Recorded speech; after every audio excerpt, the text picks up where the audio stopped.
Welcome to our channel mathematics success. हम लोग आज यहाँ पर पढ़ने वाले हैं महाजनपदों के बारे में और उसके बाद पढ़ेंगे जैन धर्म। ठीक है, तो ये सारे टॉपिक आपके पेपर में आने हैं, इसलिए आप इससे रिलेटेड जितने भी क्वेश्चन बन सकते हैं यहाँ से पढ़ लीजिए। ठीक है, उसके बाद अगर आप इसको पढ़ने के बाद अगर आप क्वेश्चंस लगाते हैं तो आपको मिलेगा इससे मतलब कोई भी क्वेश्चन जहाँ तक तो बाहर नहीं जाएगा। ठीक है, एक आधा क्वेश्चन भले मिले लेकिन यही रहेगा जहाँ तक सारे क्वेश्चन यहीं से आपको मिल जाएंगे। ठीक है, तो पहले देख लेते हैं महाजनपदों का उदय। बुद्ध के जन्म से पूर्व 6वीं शताब्दी ईसा पूर्व में भारतवर्ष 16 जनपदों में बटा हुआ था। इसकी जानकारी हमें बौद्ध ग्रंथ अंगुत्तर निकाय से मिलती है। जब ये आपको पढ़ाया था हमने, जब ऋग्वैदिक काल मतलब उसे प्राचीन स्रोत पढ़ा रहे थे तब आपको बताया था महात्मा बुद्ध का जन्म बताया था 563 ईसा पूर्व। ठीक है, 563 और मृत्यु इनकी बताई थी 483। देख कहा था 3 2 6 और 6 से 1 कम कर दिया 5, 563 ईसा पूर्व याद कर लेंगे और 483 कहा था 3 एज इट इज लिख देंगे 4 2 8। ठीक है, 4 2 8। ठीक, तो इस टाइप से कहा था ना याद करने के लिए। तो ये वही बुद्ध की बात हो रही है यहाँ पे। इनके जन्म से पहले 6वीं शताब्दी ईसा पूर्व में भारतवर्ष जो है 16 जनपदों में बटा हुआ था और इसकी जानकारी हमें किससे मिलती है? बौद्ध ग्रंथ का एक जो है बौद्ध ग्रंथ अंगुत्तर निकाय, उससे हमको इसकी जानकारी प्राप्त होती है। ठीक है, 16 जनपद कौन कौन से थे, इनकी राजधानी क्या क्या थी, ये आपसे पूछा जाता है कि आपसे कहेगा कि मगध की राजधानी क्या थी। इसके अलावा क्षेत्र नहीं पूछे जाते हैं, लेकिन आपसे पूछा जाएगा कि 16 महाजनपदों की जानकारी किस बौद्ध ग्रंथ से मिलती है। तो आपको याद रखना है कि हमें बौद्ध ग्रंथ जो है कौन सा अंगुत्तर निकाय, उससे मिलती है। ठीक है, तो यहाँ पे सारे 16 महाजनपद की राजधानी आपको याद करनी है क्योंकि पूछा जाएगा कि किस महाजनपद की कौन सी राजधानी थी। तो अंग की चंपा है, ठीक है, मगध की गिरिव्रज है या राजगृह, काशी वाराणसी, वत्स की कौशाम्बी, वज्र की मिथिला या वैशाली या विदेह, कौशल श्रावस्ती, अवंती उज्जैनी, मल्ल कुशावती, पांचाल अहि छत्र या काम्पिल कह सकते हैं, चेदी जो है शक्तिमती, कुरु इंद्रप्रस्थ, मत्स्य विराटनगर, कंबोज हाटक, सूरसेन मथुरा, अस्मक पोटली, गांधार तक्षशिला। ठीक है, तो ये 16 महाजनपद हैं और इनकी सभी राजधानी है। ठीक है, कैसे याद करेंगे? अंग की चंपा है। ठीक है, अंग पे क्या करते हैं? चंपी करते हैं। ठीक है, तो अंग की चंपा याद कर लेंगे। मगध, मान लो मग रखा है कहाँ पे? घर में, राजगृह में। ठीक है, राजा के घर में। ठीक है, मग होते हैं ना, तो आप ऐसे याद कर सकते हैं, मगध की राजगृह या गिरिव्रज। काशी का तो वाराणसी सिंपल सा याद कर लेंगे। वत्स कहते हैं हम लोग, पुराने ज़माने में कहते थे, मतलब ऋषि मुनि लोग, वत्स कैसे हो वत्स। ठीक है, तो वैसे याद कर लो। कौशाम्बी, वज्र मिथिला या विदेह, वैशाली, ये वैशाली मिथिला ये बिहार से रिलेटेड है। ठीक है, कौशल का श्रावस्ती याद कर लेंगे, कौशल का श्रावस्ती। कुशल लोग कहाँ रहते हैं? बस्ती में रहते हैं। ठीक है, श्रावस्ती। अवंती उज्जैनी, ठीक है, या माहिष्मती साम्राज्य सुना होगा। ठीक है, अवंती का उज्जैनी, ये बोलिएगा कई बार, अवंती उज्जैनी आपको रिलेट हो जाएगा। मल्ल की कुशावती, मल्ल युद्ध कहाँ होता है? कुश्ती में होता है, तो कुशावती याद कर लीजिए। पांचाल अहिछत्र या काम्पिल। ठीक है, 5 चाल, अगर कोई 5 तरीके से चाल चले तो हम लोग क्या कहेंगे? तो मतलब 5 चाल तो क्या है? काम्पिल मतलब लगेगा क्या, रिलेट करते हैं, रिलेट कर लो कुछ भी। ठीक है, अहि छत्र, एक ही छत्र, मान लो 5 चाल एक ही बार में चल दे कोई तो क्या होगा? हम डर जाएंगे, कांप जाएंगे। ठीक है, काम्पिल। चेदी शक्तिमती, ठीक है, चेदी से शक्तिमती याद कर लो। कुरु इंद्रप्रस्थ, ठीक है, कौन करेगा? इंद्र जी करेंगे कुछ भी जो भी करना है। बारिश के देवता माने जाते थे कि कब कहाँ किसमें? वैदिक काल में। ठीक है, पढ़ा था ना पहले। मत्स्य का विराटनगर। ठीक, मत्स्य किसको कहते हैं? मछली को कहते हैं। वो कैसी होती है? विराट होती है, विराटनगर। कंबोज का हाटक, कंबोज है मतलब बोझ कम करो, हटाओ इसको। कंबोज का हाटक। सूरसेन मथुरा। ठीक है, सूरवीर लोग कहाँ रहते हैं? मथुरा में रहते हैं। अस्मक पोटली, ठीक है, अस्मक का पोटली या पोतन। गांधार का तक्षशिला। ठीक है, गांधार का तक्षशिला, ये याद कर लेंगे। ठीक है, तो ये मेन हो गए, जो भी आप जैसे याद कर पाए करिए, ये पूछे जाते हैं। ठीक है, अब आते हैं जैन धर्म पे। जैन धर्म में मेन हमारा कौन है? ये इसके संस्थापक, पहला तीर्थंकर कौन थे? तो ये ऋषभदेव थे। ठीक है, पहले और जो 23वें थे वो पार्श्वनाथ और जो 24वें आएंगे वो महावीर स्वामी थे। ठीक है। तो आपको पहला तो ये पॉइंट याद रखना है कि इसके संस्थापक या पहले तीर्थंकर पूछा जाएगा तो आपको ऋषभदेव लगाना है।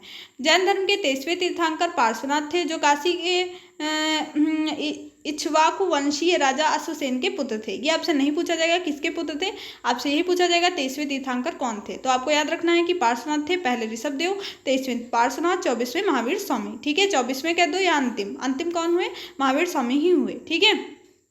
अब देखो इनके द्वारा दी गई शिक्षाएं क्या क्या थी। हिंसा ना करना, सदा सत्य बोलना, चोरी ना करना, संपत्ति ना रखना। ठीक है, ये इनके द्वारा दी गई शिक्षा थी। हिंसा ना करो मतलब सत्य बोलो हमेशा, चोरी भी नहीं करो, संपत्ति ना रखो मतलब अगर संपत्ति होगी तो आपको भय रहेगा, ज़्यादा पैसे हैं तब भी डर, नहीं है तब भी डर, तो मतलब जितना काम चले उतना ही रखो, इनका ये मतलब था। महावीर स्वामी जैन धर्म के 24वें और अंतिम तीर्थंकर हुए। ठीक है। अब देखो महावीर स्वामी का जन्म कब हुआ था। तो महावीर स्वामी का जो जन्म हुआ ये हमारा 540 ईसा पूर्व में कुंडल ग्राम में हुआ था। इनके पिता जो सिद्धार्थ थे वो ज्ञात्रक कुल के सरदार थे और माता जो त्रिशला ललित छवि राजा चेटक की बहन थी। ठीक है। तो आपको याद रखना है क्या कि महावीर स्वामी जो थे उनका जन्म कहाँ हुआ था, 540 ईसा पूर्व में हुआ था, कुंडल ग्राम वैशाली में हुआ था। इनके पिता कौन थे, सिद्धार्थ ज्ञात्रक कुल के सरदार थे और जो माता थी वो लिच्छवी राजा चेटक की बहन थी। ठीक है। तो इतना पॉइंट आपको ध्यान ही रखना है। फिर आगे देखेंगे इनकी पत्नी का नाम क्या था, यशोदा था। इनकी पुत्री का नाम अनुजा प्रियदर्शनी था। ठीक है, ये बाद में भी इनका जिक्र मिलता है हमें देखने को। तो इनकी पुत्री का नाम अनुजा प्रियदर्शनी। महावीर स्वामी के बचपन का नाम क्या था, तो इनके बचपन का नाम था वर्धमान। 30 वर्ष की उम्र में इन्हें माता पिता की मृत्यु के पश्चात अपने बड़े भाई नंदिवर्धन से अनुमति लेकर सन्यासी जीवन को स्वीकार किया था। 12 वर्षों की कठिन तपस्या के बाद महावीर स्वामी को जाम्बिक के समीप ऋजुपालिका नदी के तट पर साल वृक्ष के नीचे ज्ञान प्राप्ति हुई थी। ठीक है। अभी आप देखेंगे कि आगे जो है महावीर स्वामी के बाद महात्मा बुद्ध को भी आप ज्ञान की प्राप्ति देखेंगे, किस नदी के किनारे कहाँ पे हुई। तो ये सब आपको चाहिए चार्ट बना के कैसे भी याद कर सकते हो। ठीक है, जैसे याद हो तो उसमें आपको ये ध्यान रखना है कि इनको ज्ञान की प्राप्ति इनको किस वृक्ष के नीचे हुई, किस नदी के किनारे हुई, उनको किस वृक्ष के नीचे हुई, किस नदी के किनारे हुई, कहाँ इनका जन्म हुआ, कहाँ उनका जन्म हुआ। ठीक है, ये कल पढ़ने के बाद जब बौद्ध धर्म पढ़ लेंगे उसके बाद आपको रिलेट करना है। ठीक है, खुद से बना लीजिए। जन्म, मृत्यु और इनके माता पिता का नाम, बहुत कन्फ्यूज़न होती है जैन धर्म बौद्ध धर्म में, तो इसमें कन्फ्यूज़ नहीं होना है। कौन से इनके शिक्षाएँ थी, त्रिरत्न किससे रिलेटेड हैं। ठीक है, जितना भी कुछ पढ़ेंगे ठीक है वो सब बिल्कुल रिलेट करके लिख लीजिए ताकि कोई दिक्कत ना हो। ठीक है, अगर हम लिखेंगे तो हम आपको शेयर जरूर करेंगे। ठीक है, तो पहले तो आपको ये काम दे रहे हैं। ठीक है, आप ये काम करिए, उसके बाद अगर हम बनाएंगे ठीक है तो आपको ज़रूर शेयर करेंगे वो। ठीक है, कि कैसे करना है। महावीर स्वामी के बचपन का नाम वर्धमान था। 30 वर्ष की उम्र में माता पिता की मृत्यु के पश्चात इन्होंने अपने बड़े भाई नंदिवर्धन से अनुमति लेकर के सन्यासी जीवन स्वीकार किया। 12 वर्ष की कठिन तपस्या के बाद इनको जो है ऋजुपालिका नदी के तट पर साल वृक्ष के नीचे तपस्या करते हुए ज्ञान की प्राप्ति हो गई थी। ठीक है, तभी उसी समय इनको महावीर को जिन, अहर्थ, निर्ग्रंथ कहलाए। ठीक है, इनको उपाधि मिल गई। जिन का अर्थ होता है विजेता, अहर्थ का अर्थ होता है पूज्य, निर्ग्रंथ का अर्थ होता है बंधनहीन। ठीक है, जिसने सब कुछ जीत लिया हो, जो पूजनीय हो और जो बंधनहीन हो, जिसे किसी बात की कोई मतलब डर ही नहीं, कोई वही नहीं, मतलब बस आराम से बैठे हैं। जिन की आहर्त निर्ग्रंथ किसको कहा गया है, तो महावीर स्वामी को कहा गया है। जिन का अर्थ क्या होता है, तो विजेता होता है। आहर्त का अर्थ क्या होता है, पूज्य होता है। निर्ग्रंथ का अर्थ होता है बंधनहीन। महावीर ने अपने उपदेश प्राकृत में अर्धमगधी भाषा में दिए हैं। ठीक है, महावीर के अनुयायियों को मूलतः निग्रंथ कहा जाता था। महावीर के पहले अनुयायी उनके दामाद प्रियदर्शनी के पुत्र कौन थे, जामिल। ठीक है, पति जो इनकी पुत्री थी अनुजा प्रियदर्शनी, उसके पति का नाम था जामिल और वही इनके पहले अनुयायी बने या पहले शिष्य बने। ठीक है, जिन्होंने जैन धर्म को स्वीकार किया। पहला जैन भिक्षुड़ी कौन थी, तो नरेश दाहिवाहन की पुत्री चंपा थी। ठीक है, जो अगर भिक्षुक पूछेगा तो जामिल प्रियदर्शनी के पति, और अगर पूछेगा जैन भिक्षुड़ी कौन थी जो पहली बनी, वो जो दधिवाहन की पुत्री चंपा थी। ठीक है, अब देखेंगे महावीर स्वामी ने अपने शिष्यों को 11 गणधरों में विभाजित किया। आर्य सुधर्मा अकेला ऐसा गंधर्व था जो महावीर की मृत्यु के बाद भी जीवित रहा और जो जैन धर्म का पहला थेरा या मुख्य उपदेशक हुआ। ठीक है, थेरा किसको कहते हैं, थेरा उपदेशक को ही कहते हैं। तो आर्य सुधर्मा एक ऐसा अकेला गंधर्व था जो महावीर स्वामी की मृत्यु के बाद भी जीवित रहा था। ठीक, अब मेन तीर्थंकर उनके प्रतीक चिन्ह देखेंगे।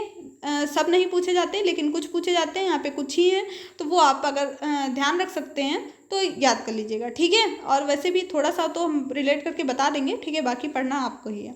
ऋषभ देव का सांड है, एक बार देख ले कौन कौन से हैं, उसके बाद रिलेट करेंगे, ठीक है। अजीतनाथ का हाथी है, संभव का घोड़ा है, समपार्श्व का स्वास्तिक, शांति का हिरण, नामी का नीलकमल, अष्टनेमी का शंख, पार्श्व सर्प और महावीर स्वामी का सिंह। अब कैसे याद करेंगे? देखो, पहला तो मेन पॉइंट आपको याद रखना है, पहले तीर्थंकर ऋषभ देव, ठीक है। 23वें कौन थे अभी बताया था? पार्श्वनाथ, ठीक है। और 24वें महावीर स्वामी।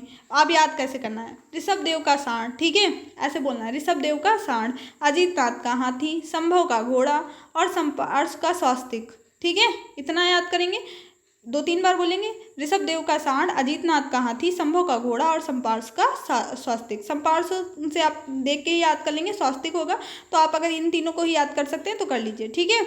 इससे भी आपको ध्यान आ जाएगा कि इन तीनों का तो है नहीं, तो इनका होगा, ठीक है। अगर आपको इन मान लीजिए ऑप्शन में ये मेन दिए हैं, तो आप तो ये जान जाएंगे कि अजीतनाथ का हाथी होता है, तो ये अजीतनाथ का तो नहीं हो सकता अगर वहाँ पे हिरण या स्वास्तिक लिखा हुआ है।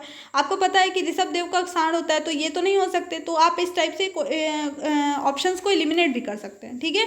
तो ऋषभ देव का सांड, अजीतनाथ का हाथी, संभव का घोड़ा, संपार्श्व का स्वास्तिक हो गया। आप कैसे याद करेंगे?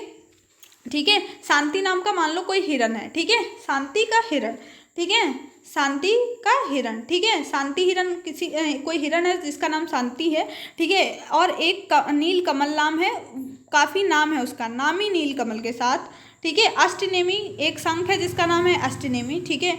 अष्टनेमी शंख के साथ पार्श्व सर्प से मिलने, ठीक है, महावीर सिंह के पास गए, ठीक है, ठीक है। कहा महावीर सिंह के पास एक सांप था जिसका नाम था पार्श्व, ठीक है। तो शांति नाम का एक हिरण था, और एक कमल नील कमल था जिसका जो काफ़ी नाम था जिसका वो, और एक अष्टनेमी नाम का शंख। ये तीनों जो है पार्श्व सर्प से मिलने महावीर सिंह के पास गए, ठीक है। तो इस टाइप से याद कर सकते हैं। तो पहला कैसे याद करना है? ऋषभ देव का सांड, अजीतनाथ का हाथी, संभव का घोड़ा और संपार्श्व का स्वास्तिक।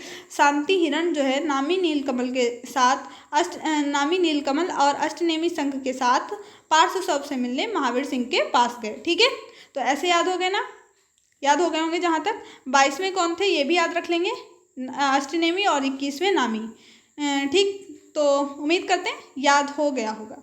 एक बार खुद से भी पढ़ लेना, पूरा रिवाइज हो जाएगा।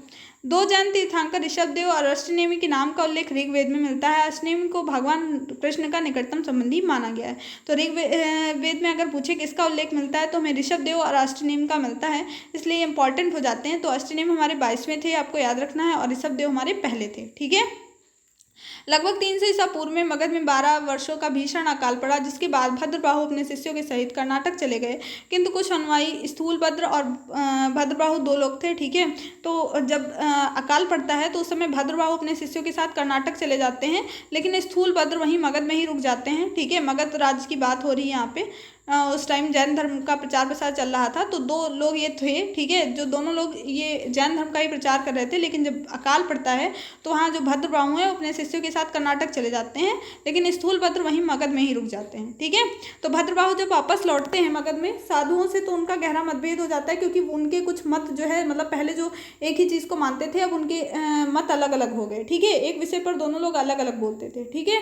तो जैन धर्म श्वेतांबर और दिगंबर में बट गया। स्थूलभद्र के शिष्य श्वेतांबर श्वेत वस्त्र धारण करने वाले, और भद्रबाहु के शिष्य दिगंबर नग्न रहने वाले कहलाए, ठीक है। कैसे श्वेत वस्त्र पहनते थे इसलिए श्वेतांबर कहा गया, ये लोग नग्न रहते थे इसलिए इन्हें दिगंबर कहा गया। तो 2 लोग थे, भद्रबाहु स्थूलभद्र। भद्रबाहु अपने शिष्यों के साथ कर्नाटक चले गए थे अकाल पड़ने के कारण, लेकिन स्थूलभद्र वहीं रहते। जब लौटे तो इनके जो है इनके काफ़ी चेंजेस हो गए थे इनके मत में।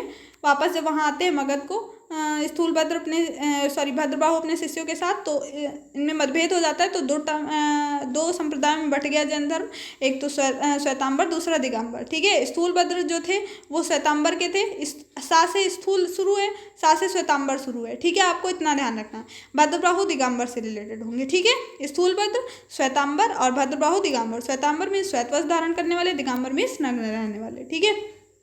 अब जैन संगीतियाँ याद करेंगे, ठीक है। पहली संगीति पाटलिपुत्र में हुई थी। इससे ये ज़्यादा इतनी इंपॉर्टेंट नहीं है जितनी बौद्ध धर्म वाली है, ठीक है, वो ज़्यादा पूछी जाती हैं। तो ये देख लेना, पहली हुई थी नहीं पाटलिपुत्र में, दूसरी हुई कहाँ? 6ठी शताब्दी में वल्लभी में, ठीक है। अध्यक्ष कौन थे? पहले के स्थूलभद्र थे, दूसरे में क्षमा श्रवण थे, ठीक है। तो पाटलिपुत्र में पहली हुई, दूसरी वल्लभी गुजरात में पड़ता है, यहाँ हुई। अध्यक्ष पहले के स्थूलबद्ध, दूसरे के क्षमा श्रवण। 3 रत्न किस में बताए गए हैं, ये आपसे पूछा जाता है। त्रिरत्न किस धर्म से संबंधित है, तो आपको बताएंगे जैन धर्म से रिलेटेड है। त्रिरत्न कौन कौन से हैं, लिखा होगा निम्न में से कौन सा त्रिरत्न नहीं है, तो आपको पता होगा तभी आप लगा पाएंगे। सम्यक ज्ञान, सम्यक दर्शन, सम्यक आचरण, ठीक है, 3 ये हो गए। त्रिरत्न के अनुशीलन में निम्न 5 महाव्रतों का पालन अनिवार्य है। अहिंसा, सत्य, वचन, आस्तेय, परिग्रह और ब्रह्मचर्य, ठीक है। जैन धर्म में ईश्वर की मान्यता नहीं है, जैन धर्म में आत्मा की मान्यता है। महावीर पुनर्जन्म और कर्मवाद में विश्वास करते थे। जैन धर्म में सप्तभंगी ज्ञान के नाम स्यादवाद और अनेकांतवाद है। जैन धर्म ने अपने आध्यात्मिक विचारों को सांख्य दर्शन से ग्रहण किया है, ठीक है। जैन धर्म ने अपने आध्यात्मिक विचारों को कहाँ से लिया है, सांख्य दर्शन। सांख्य दर्शन किसने लिखा है, अभी पढ़ा था हम लोगों ने वैदिक सभ्यता वाले में, ठीक है। किसने लिखा था, न्याय दर्शन किसने लिखा था, बताओ जरा। सांख्य दर्शन लिखा था किसने, कपिल मुनि ने लिखा था, और न्याय दर्शन गौतम ने लिखा था। एक बार पढ़ना जाके, नहीं याद है तो, अगर याद है तो अच्छी बात है। अब आगे देखते हैं। जैन धर्म मानने वाले कुछ राजा हैं, ठीक है। चंद्रगुप्त मौर्य जैन धर्म को मानता था। कलिंग नरेश खारवेल थे, ठीक है। खारवेल के कौन से जो है अभिलेख में खारवेल राजा का उल्लेख मिलता है, पढ़ा था कल, खारवेल राजा, ठीक है। खारवेल इस टाइम में हाथी गुम्फा अभिलेख था। कलिंग युद्ध के बारे में मिलता है, वो खारवेल के टाइम का था, ठीक है, याद किया था। मैसूर के गंगवंश के मंत्री चामुंड के प्रोत्साहन से कर्नाटक के श्रवणबेलगोला में 10वीं शताब्दी के मध्य भाग में विशाल बाहुबली की मूर्ति का निर्माण किया गया, ठीक है। मैसूर में जो है श्रवणबेलगोला में ये विशाल बाहुबली की मूर्ति बनाई गई। ये गोमतेश्वर की मूर्ति है, किसके पुत्र से बताना है आप लोगों को, ठीक है। ये बताएंगे नहीं, थोड़ा सा सर्च करिए, बताइए। उसके बाद खजुराहो के जैन मंदिर का निर्माण चंदेल शासकों द्वारा किया गया था। मौर्योत्तर युग में मथुरा जैन धर्म का प्रसिद्ध केंद्र था। मथुरा कला का संबंध जैन धर्म से है। आपसे पूछा जाएगा मथुरा किस धर्म का प्रमुख केंद्र था, तो आप बताएंगे जैन धर्म का प्रमुख केंद्र था। और मथुरा कला का संबंध किससे है, तो जैन धर्म से है। जैन तीर्थंकरों की जीवनी भद्रबाहु द्वारा रचित कल्प सूत्र में है। और 72 वर्ष की आयु में महावीर स्वामी का मृत्यु 468 ईसा पूर्व में बिहार के पावापुरी में हो गई थी। मल्ल राजा सस्तीपाल ने राजप्रसाद में महावीर स्वामी को निर्वाण प्राप्त हुआ, ठीक है। तो आपको याद रखना इनका जन्म कब हुआ था, इनकी मृत्यु कब हुई, और इन्हें तपस्या के बाद इनको ज्ञान की प्राप्ति कहाँ हुई थी, ठीक है। ये सारी मेन बातें आपको याद रखनी है। एक बार यहाँ पे लिखते हैं, ठीक है। इनका जन्म हुआ था 540 ईसा पूर्व, कहाँ हुआ था, कुंडलग्राम वैशाली में हुआ था। मृत्यु कब हुई है, 468 ईसा पूर्व हुई है, ठीक है। तो 04540 और इधर से 4 to the 8 और इनके बीच में 6, ठीक है। 4 के बाद सब नंबर याद कर लो, 4 आता है, उसके बाद इवन नंबर कौन सा आता है, 6, फिर 8 आता है। तो 468 ईसा पूर्व इनकी मृत्यु हुई थी, ठीक है। जन्म कब हुआ था, 540 ईसा पूर्व। तो अब एक बार पूरा एक साथ रिवाइज करते हैं, ठीक है। तो 16 महाजनपद मिले हैं किस ग्रंथ से, बौद्ध ग्रंथ, जो कि अंगुत्तर निकाय है, ठीक है। बौद्ध ग्रंथ है, ये ध्यान रखेंगे। 16 महाजनपद जिनकी सभी राजधानियां पढ़ी हैं, एक बार उनको जरूर देखेंगे, ठीक है। और फिर जैन धर्म के पहले तीर्थंकर कौन थे, ऋषभदेव थे। 23वें कौन थे, पार्श्वनाथ थे। और 24वें महावीर स्वामी थे। 22वें कौन थे, अष्टनेम थे, अष्टनेमी। और किसका, पार्श्वनाथ पहले, हाँ, ऋषभदेव का उल्लेख हमको ऋग्वेद से मिलता है, ठीक है, ये भी देखा था। और उनकी कुछ शिक्षाएं थी, हिंसा ना करो, सत्य बोलो, संपत्ति ना रखो, चोरी ना करो, ठीक है। 24वें और अंतिम तीर्थंकर महावीर स्वामी हुए। और महावीर स्वामी का जन्म 540 ईसा पूर्व कुंडलवन वैशाली में। और ज्ञात्रा कुल से इनके पिताजी ज्ञात्रा कुल के सरदार थे। माता जो थी लिच्छवी राजा चेटक की बहन थी। और इनकी पत्नी का नाम यशोदा, पुत्री का नाम अनुजा प्रियदर्शनी था। और इनके जो पहले शिष्य बने थे वो अनुजा प्रियदर्शनी के पति जामिल थे। और जो बिछुड़ी थी, जैन बिछुड़ी पहली, वो चंपा थी, ठीक है, दधिवाहन की पुत्री, ठीक है, राजा दधिवाहन की पुत्री थी। आर्य सुधर्मा ऐसा अकेला गंधर्व था जो इनकी मृत्यु के बाद भी जीवित रहा। और इसने जैन धर्म का पहला जो है उपदेशक हुआ, ठीक है। इनको जो ज्ञान की प्राप्ति हुई थी वो कहाँ हुई थी, 12 वर्ष इन्होंने तपस्या की थी, तब इनको ऋजुपालिका नदी के तट पर साल वृक्ष के नीचे ज्ञान की प्राप्ति हुई थी। उसके बाद इनको विजेता, मतलब जिनका अर्थ होता है विजेता कहा गया, आहर्त पूज्य कहा गया, निर्ग्रंथ बंधनहीन कहा गया, ठीक है। फिर इनके जो है सारे प्रतीक चिन्ह सबके, ऋषभदेव का सांड, अजितनाथ का हाथी, संभव का घोड़ा, संपार्श्व का स्वस्तिक था। उसके बाद हमने कहा था शांति हिरण, अष्टनेमी नामी नीलकमल के साथ अष्टनेमी शंख नामी नीलकमल और अष्टनेमी शंख के साथ पार्श्व सर्प से मिलने महावीर सिंह के पास गए। ठीक है, तो ऐसे कहानी टाइप से याद करी थी। तो अब देखिए आगे, फिर आगे क्या था, भीषण अकाल पड़ा, भद्रबाहु स्थूलभद्र जो है 2 लोग थे जैन धर्म से रिलेटेड। तो हमारे भद्रबाहु चले जाते हैं कर्नाटक, उसके बाद जब लौट के आते हैं तो उनमें मतभेद हो जाता है, तो 2 संप्रदायों में बट गया, श्वेतांबर दिगंबर। श्वेतांबर मीन्स स्थूलभद्र का श्वेतांबर हो गया और जो भद्रबाहु थे उनका दिगंबर बन गया। ठीक है, त्रिरत्न किससे रिलेटेड हैं, तो वो भी जैन धर्म से रिलेटेड है। सम्यक दर्शन, सम्यक आचरण, सम्यक ज्ञान और 5 पंच महाव्रतों का पालन अनिवार्य है। कौन से, सत्य, अहिंसा, अस्तेय, परिग्रह, ब्रह्मचर्य। जैन धर्म में ईश्वर की मान्यता नहीं है। ठीक है, महावीर स्वामी पुनर्जन्म कर्मवाद में विश्वास करते थे और सप्तभंगी ज्ञान नाम से अन्य स्यादवाद और अनेकांतवाद जो है इनका है। ठीक है, सप्तभंगी ज्ञान के अन्य नाम क्या है, जैन धर्म का सप्तभंगी ज्ञान है और उसका नाम स्यादवाद अनेकांतवाद भी है। ठीक है, इनके जो आध्यात्मिक विचार हैं वो किसमें मिलते हैं, सांख्य दर्शन में मिलते हैं। कपिल मुनि ने लिखा है और न्याय दर्शन गौतम ने लिखा है, उस दिन चर्चा हुई थी। ठीक है, इन पे सारे दर्शन किसने किसने लिखे हैं, तो वो वहाँ से देखना एक बार। पूर्व मीमांसा जैमिनी पढ़ा था, उत्तर मीमांसा बद्रायण था। ठीक है, योग का पतंजलि थे। ठीक, एक बार देख लेना, याद अगर आ रहा है तो अच्छी बात है।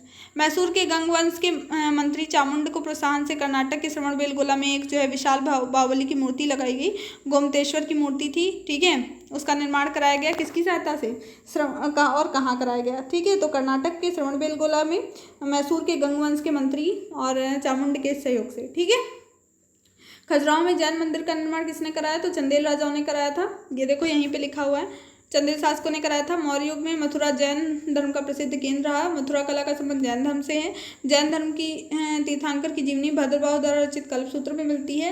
72 वर्ष की आयु में महावीर स्वामी की मृत्यु हो गई। 468 ईसा पूर्व और पावापुरी में मृत्यु हुई। तो आपको बस इतना याद रखना है।